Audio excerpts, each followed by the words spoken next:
who remembers the first movie you ever saw in the movie theater? Do you remember? Can you tell me what it was? B movie. The Bee Movie? Oh, you're a young guy. Okay, who was Mary Poppins. Oh, I love that. The first, okay. DuckTales movie? That's cool. Superman. Peterman 2, really? What was yours? Back to the Future. A Queen is Crowned. A Queen is Crowned. Who was starred in that? Do you remember? Queen Elizabeth. Oh, it was Queen Elizabeth. Okay, yeah. That's nice. That's awesome. Man. Fiddler on the Roof. Oh, that's one of my favorites. Oh, I love a good musical. Oh my goodness. That is a good one. Mine was Pocahontas. I remember it was 1995, so I was about 6 years old. Went and saw Pocahontas, and my dad had this practice in our family where we went and if we saw something, often it was movies, so I'm going to use movies. We would, at the end of the movie, we would do a family huddle, and we would discuss what in that movie didn't align with how we live as Christians, right? So we'd have this like little gathering. We'd be in the theater, and Dad would be like, "Hey guys, gather around," and we'd gather in our little huddle, and we'd talk about what in that movie maybe doesn't sit right, or what in that movie do we want to reject, or whatever it might be. So in the movie Pocahontas, I remember this one distinctly because she says, "Every rock, tree, and creature has a life, has a spirit, and a name." And I remember him being like, "Rocks don't have spirits." And that was like this like takeaway for me from the movie Pocahontas. But it was a good practice, right? Of like, let's assess what we're taking in. And let's maybe put it through the filter of Jesus and see what's worth taking out and what's worth rejecting in that moment. The funny thing, I was telling my sister this story. I was like, "I'm going to tell the Pocahontas rock story." And she's like, "Yeah, it was so funny because then we've got a mom who loves rocks, and she collects rocks, and she paints faces on rocks, and we would do that so you get like mixed messaging from your parents, right? Where you're like, let's go get our pet rocks, and you're like, but Pocahontas." Anyway, so it's good. But there are things that we see and we hear all the time, and if we aren't careful, if we don't have that filter on it, it starts to sound good. And it starts to sound true or wise, and it's really easy to let it get into our minds and influence the way we think, the way we make decisions, the way we counsel other people. So we're going to have to develop a bit of a habit here. And we want to be people that redirect to truth, right? And the only way we can do that is if we are also solid on the truth. So that's kind of what we're doing through this series. We're talking about things Jesus didn't say, but the heart behind it is like, let's be solid on truth. So that when we're counseling others, when we're being friends, when we're parenting, when we're in our spaces and we're giving counsel, or we're counseling ourselves and we're working through our own thoughts, let's know what's true so that we can reject the things that aren't true, right? And we're blind to think if these lies or if these half-truths haven't found their way into the church. And they might be phrased in different ways, but they're here. They find their way in. And if they're not in already, they're banging at the door.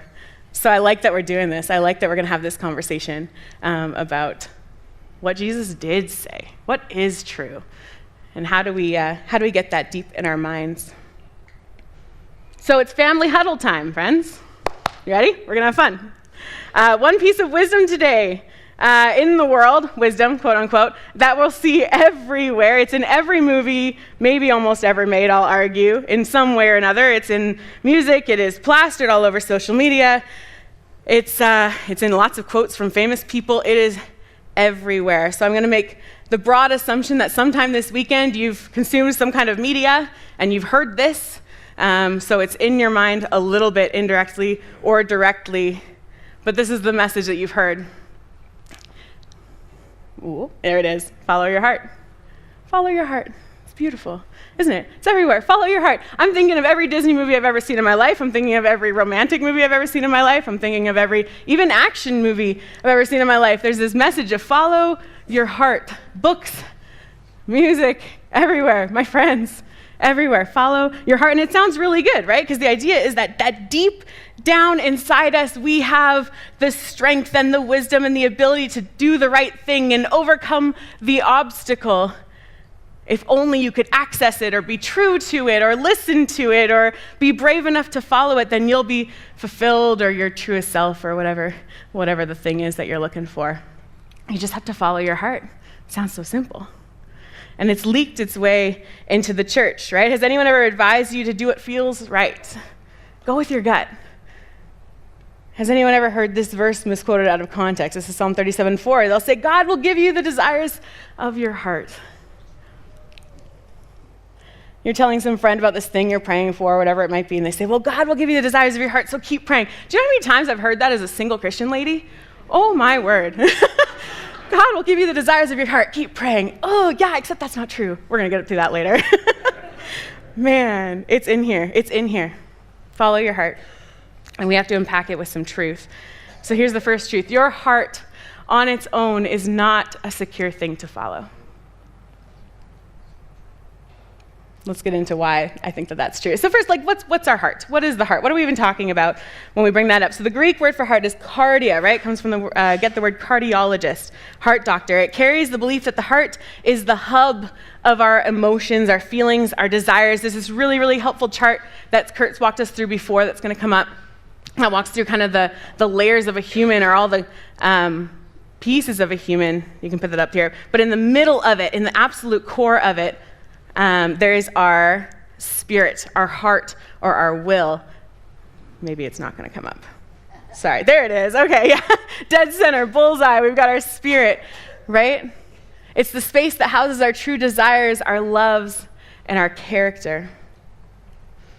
Dallas Willard says, the human heart, will, or spirit is the executive center of human life. The heart is where decisions and choices are made for the whole person. That is its function. So you could substitute follow your heart with follow your desires, follow your will, follow your feelings, follow your emotions, and those immediately sound worse, right? Like immediately you're like, oh wait, hold on, that doesn't sound quite right. Starts to unravel a little bit. In the movie The Pirates of the Caribbean, you've got Captain Jack Sparrow, right? And he's got this compass. And the compass doesn't point north, and everyone thinks it's broken. It's not. The compass points to what the person holding it desires most in that moment, right? So you can imagine that it's spinning a lot. It's moving a lot because your desires change, and depending on who's carrying it, it changes this way, and it changes this way, and it directs to what you want most. And it sounds kind of cool, but if you think about it for more than 2 seconds, you're like, yeah, okay, but that would be chaos if we all lived like that, right? If we all just were pushing towards our deepest desires in that moment, that would be crazy. But don't we? Right? Think about it. If the prevailing message from all of media and entertainment is follow your heart, then it's working, and people are taking that in as wisdom and truth. And now we're living life with this just push towards what I want most in that moment. And without some other kind of anchor, the only thing we have is our feelings. The only thing we have is what I want and my desires and my will. It's the core of who I am. But we're highly emotional, and we're driven by instinct.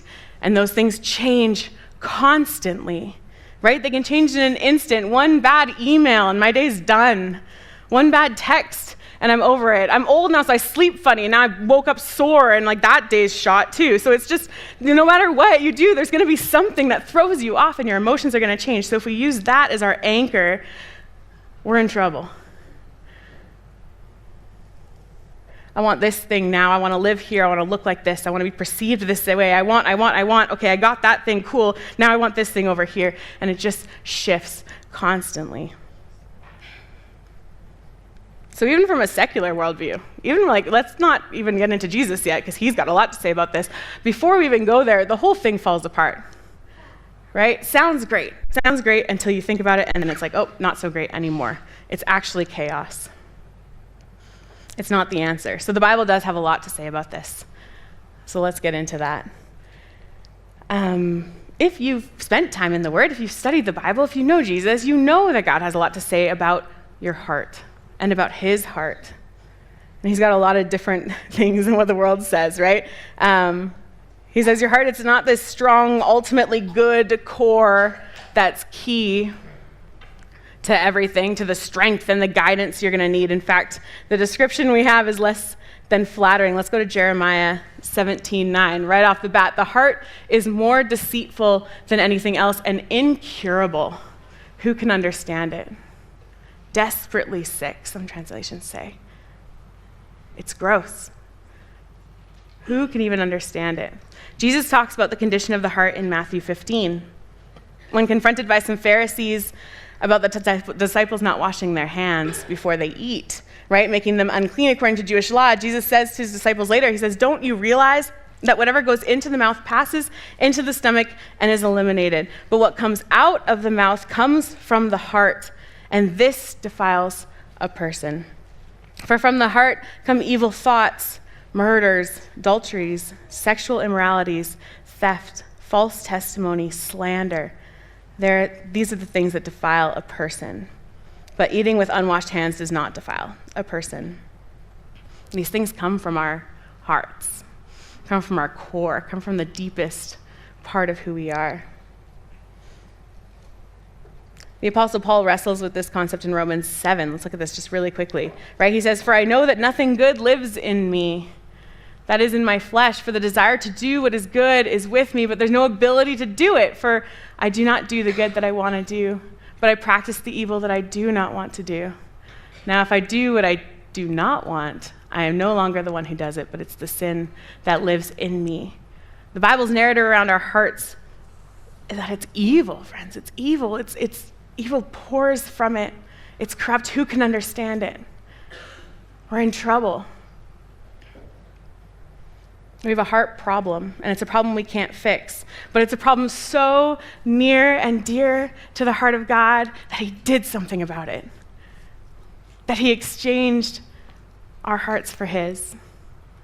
He said, I'm going to give you a new heart, a new flesh. In Ezekiel 37, I'll give you a new heart and a new spirit I will put within you, and I'll remove the heart of stone from your flesh, and I'll give you a heart of flesh. I'll remove your heart of stone, right? He offers us a way out through Jesus Christ. And God's heart is worthy of following. In return, he wants all of us, right? This is the gospel, friends. In return, he wants all of us. Jesus was asked in Matthew 22, right? What's the most important commandment? They're trying to trip him up. And he says, the most important thing, the first thing is to love God with everything we have. Love the Lord your God with all your heart, with all your soul, and with all your mind. It's the greatest, most important command. He wants all of you, all of your heart. He wants your whole self, everything we do, say, every part of us, mind, body, and soul. So the bad news is that our hearts are sick and they're full of evil, but the good news is that God offers us a new heart. That's like the sum up gospel in a moment, all right? So follow your heart's going to creep in. Now, okay, let's say you've been a Christian a long time, and this is like old news to you. You're like, yeah, I know I did that. You are not impervious to the messaging of follow your heart. Okay, so I can see two traps that come up where we can find ourselves getting stuck in this same mindset of like, we'll just like do what feels right, do what's good for you in that moment. Two traps I want to go over. The first is we don't see our sin as that bad. Okay, this is really, really dangerous. We love to rank sin. We love it. It feels good, right? Well, as long as you're on the upper end of the ranking that you did. I had this conversation with my sister just the other day. We were having this really beautiful discussion about like heaven and hell and eternity and grace and just how that all works and how do you talk about it. And it was a beautiful conversation. But we kept going around this loop, around this question that we were kind of avoiding, but essentially the question was, well, what sins are forgivable and what sins aren't forgivable? Right? Which is kind of like the core of what we were talking about. And the question that we got down to was, well, how could God forgive those people? Right? We rank it. We say, well, that's terrible. I'm not so bad. At least I'm not that person. Right? Really dangerous. And the assumption is my sin isn't as bad as their sin. God didn't need as much grace to forgive me as he did for others, right? The worst sinners over there require more.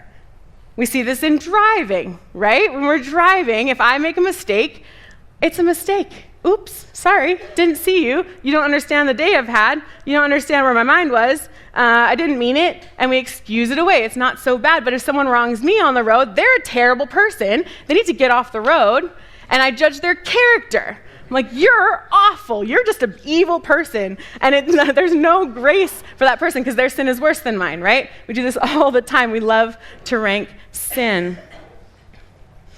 It's too easy to view my own sin in comparison to worse sins than in the light of the glory and the holiness of God. It changes the whole picture. When I say, no, my sin is not ranked on the person beside me and what they've done. My sin is ranked based on how I have left and wronged my Holy Father and his perfection. So when Jesus lists all of these evil things that pour out of the human heart, it's easy to think, well, not my heart, right? I'm mostly good. I'm okay. I don't really do that. So I can follow my heart because it's not so bad. Do you see it? It's so quick. It's so easy. It's simple. My heart's not so bad, so it's okay if I just do this thing over here.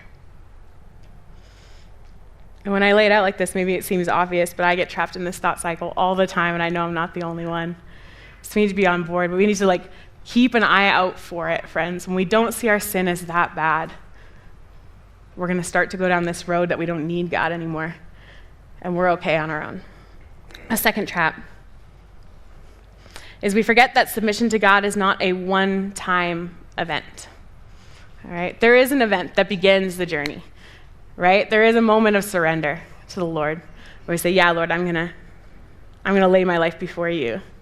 I'm going to serve you as king. There's that moment, and it's so beautiful, and it's really good, and it's really important, but it's not the end of the story. It's the beginning of the story, right? It's the beginning of this journey towards Jesus. It's this journey of becoming holy like he is holy. It's that walk of discipleship. We talk about it all the time. But over and over again, it requires submission of our will to God. And it might not even be like year to year. It might be like a day-to-day, moment-to-moment, like, okay, Lord, I'm going to submit again. Okay, Lord, I've picked it up. Okay, I'm going to submit it again. We do this all the time. Life with Jesus is active, friends. It's not that prayer once and now I just wait for heaven, right? It's active. I want to just highlight a few verses really quick here that are active in their language, right? The first is trust in the Lord with all your heart. Do not rely on your own understanding. In all your ways, know him, and he will make your paths straight. That's in Proverbs. The next one is keep your heart, guard your heart above all else, for it's the source of life. It's active. Do something. Guard your heart above all else. The next one, I have treasured your word in my heart so that I may not sin against you. There's things we need to do to protect ourselves. The heart language is throughout all of it. God cares deeply for your heart, and there's work to be done around it. Treasure his word in your heart.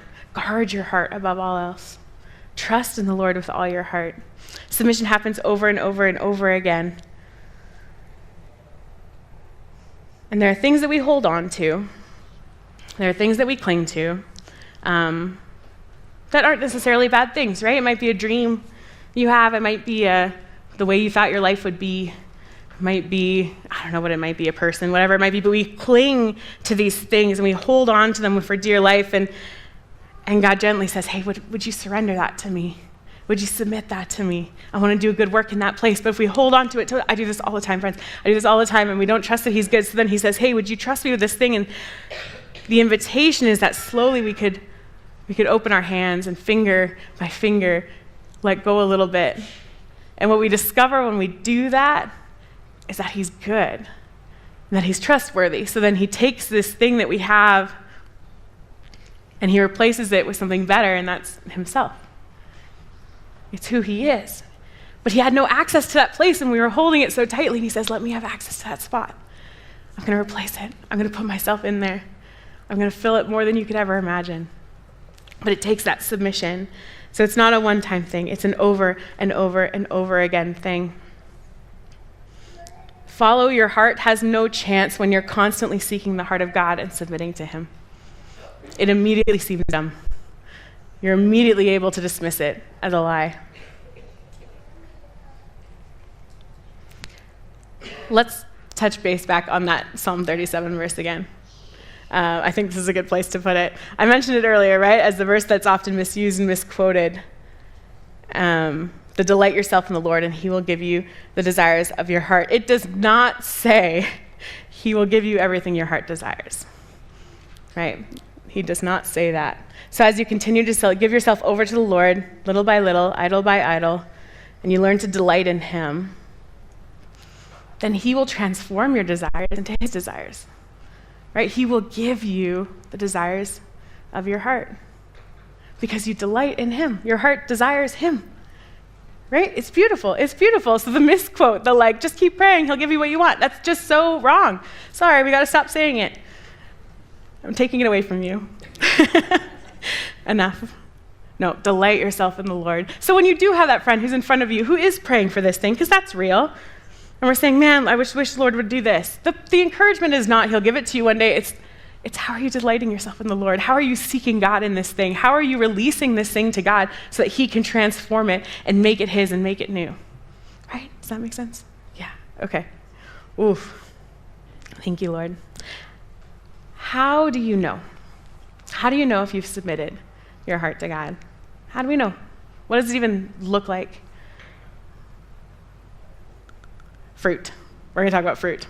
We love a good fruit metaphor. The Bible loves a good fruit metaphor. Jesus talks about fruit all the time. It's fun, and I think it's so gracious of God to give us something to look for, right? He didn't have to. He could have been like, well, hope for the best. No, he didn't. Here's what you're going to look for. Here's what you're going to see if you've submitted your heart to me. Here's how your life is going to look different. I just think it's so incredibly gracious of him. I want to read Galatians 5, 22 to 26. I want to read it from the Message. It's just beautiful. I didn't originally have it in as the Message. And then I went and looked at it, and it says exactly what I wanted it to say. And I was like, I could have just read this, and then we would have skipped this whole part. But let's read this together. He says, but what happens when we live God's way? He brings gifts into our lives much the same way that fruit appears in an orchard. Things like affection for others, exuberance about life, serenity. We develop a willingness to stick with things, a sense of compassion in the heart, and a conviction that a basic holiness permeates things and people. We find ourselves involved in loyal commitments, not needing to force our way in life, able to marshal and direct our energies wisely. Ooh. Legalism is helpless in bringing this about. It only gets in the way. Among those who belong to Christ, everything connected with getting our own way and mindlessly responding to what everyone else calls necessities is killed off for good, crucified. Since this is the kind of life we've chosen, the life of the Spirit, let us make sure that we do not just hold it as an idea in our heads or a sentiment in our hearts, but work out its implications in every detail of our lives. That means we'll not compare ourselves with each other as if one of us were better and another worse. We have far more interesting things to do with our lives. Each of us is an original. Is that beautiful? Man, we have to have that in front of us. If you've chosen to follow Jesus, you have a new heart. He's given you his heart. His presence is in you and with you, and that means you're going to see an increase in these beautiful things. And if you're not, and you're struggling, maybe the question is, Lord, what's in the way? What's in the way between us? What am I not surrendering? What's the thing? And friends, if you haven't made a decision to follow Jesus, I would encourage you to. Please do it. It's the best thing. The hope we have is in him, right? The hope we have is that he's given us access to his heart, that he has replaced our heart. So you don't have to follow your heart. You don't even have to know what your heart is holding. You just replace it. You say, Lord, take it over. It doesn't matter. And when those desires come in and when those wants come in and when those things creep in, we give them to Jesus. And we say, hey, Lord, I have this thing that I want. What do you think about it? Do you want it? Is it a good thing? Is it a bad thing? We can bring those things because it's this active relationship with the Lord.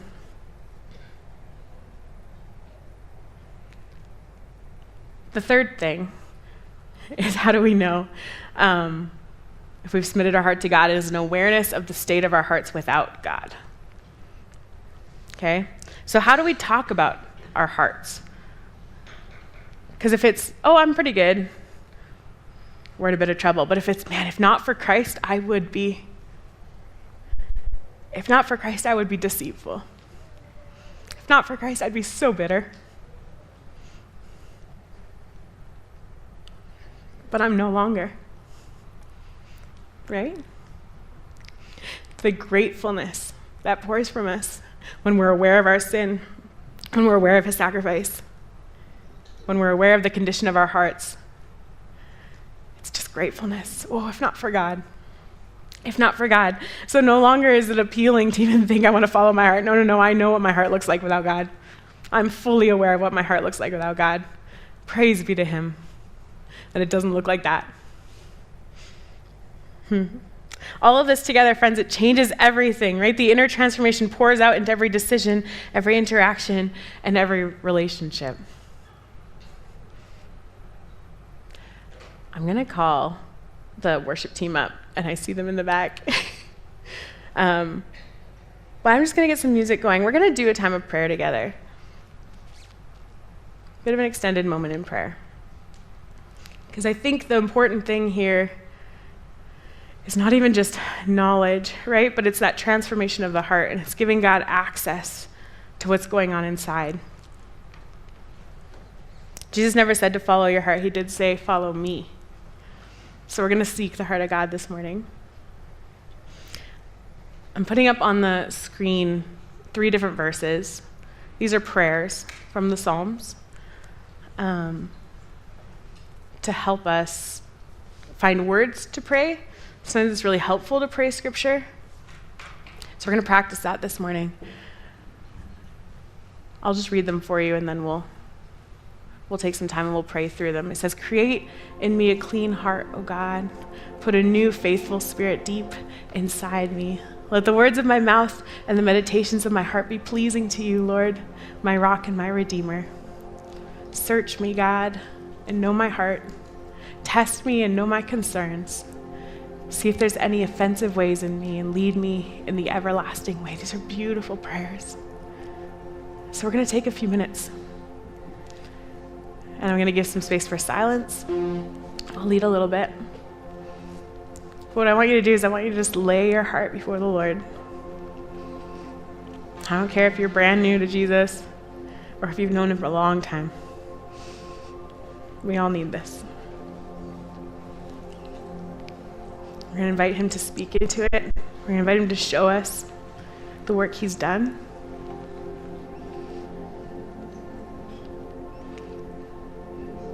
Father, thank you for being here.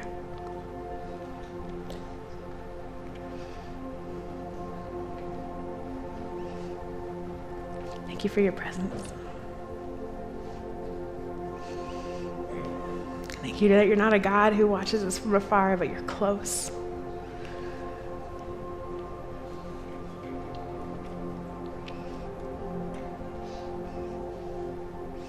If you would imagine Jesus just sitting right in front of you.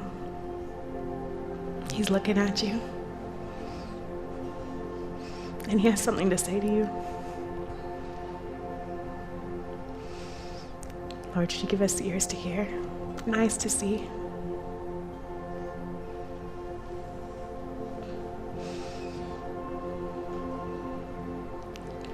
Father, would you create in us clean hearts?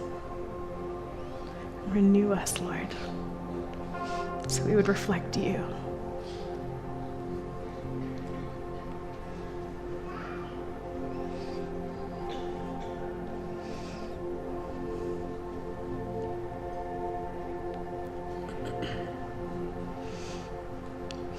Father, as you transform us, as we come to look like you, Father, would the words that flow out of our mouths be pleasing in your sight, Father?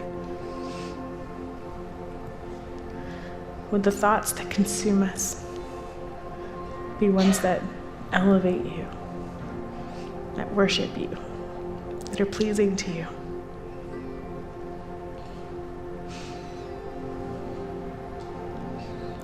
Father, would you give us the strength we need to let go of the things that don't honor you, things that feel comfortable, things that feel good, but they're keeping us apart. We can't have that anymore.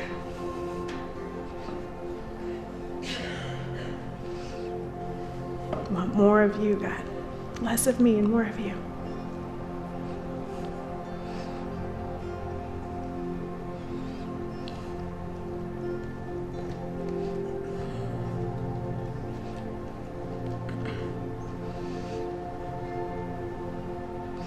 Father, I release all anxious thoughts, fear.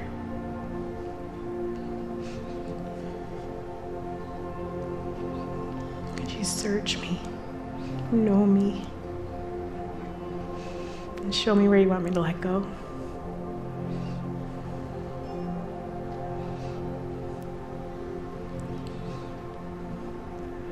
Father, would my life be an offering of worship to you?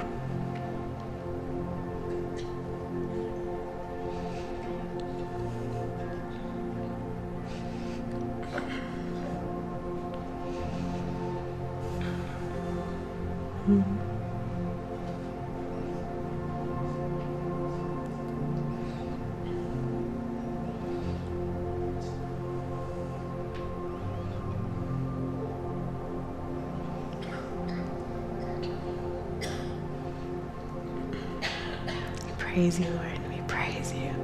You are so good. You are so good. I thank you that you are God we can trust with these things. Thank you that you don't leave us to our mess. You don't leave us to our evil. But you step in and you take action. Oh, Lord. We love you.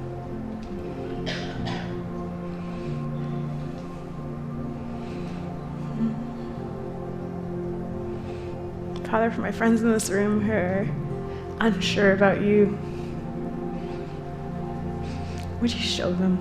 Would you show them your character? Would you show them what you have for them? Extend the invitation, God. Follow me. Follow me. Because that's the invitation to life, and full life. Man, for my friends who are young and they're just starting out, Lord, and they're surrounded by this messaging that follow your heart's the way to go, Father. Would you show them the truth? I'm thinking about my senior highs.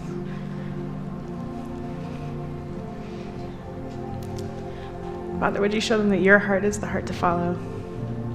Oh, man. Would you give them hope for the future, Father?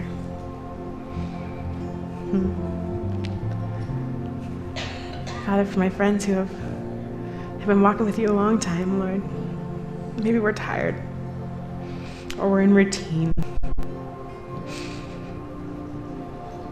Would you invite us into a newness of your life, a rediscovering of what you have for us?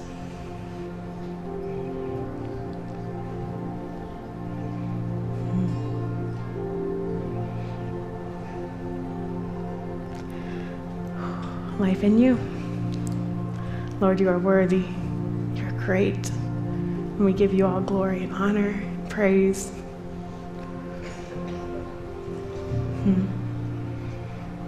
We're going to continue in a time of worship.